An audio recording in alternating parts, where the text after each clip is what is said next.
Back when I was little, there was such a thing as coffee.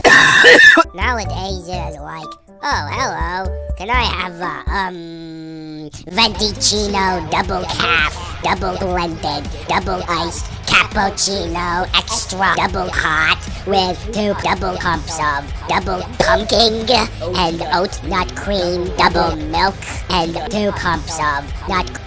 Bro, whatever happened to plain? Thanks a lot, Bob. Don't Mac Abercrombie and Fish. Not progressive. And of course, Booby. Coffee is ruined because of greed.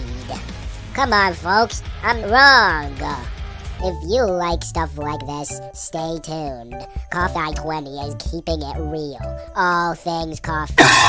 Wherever you listen to Cass. Peace.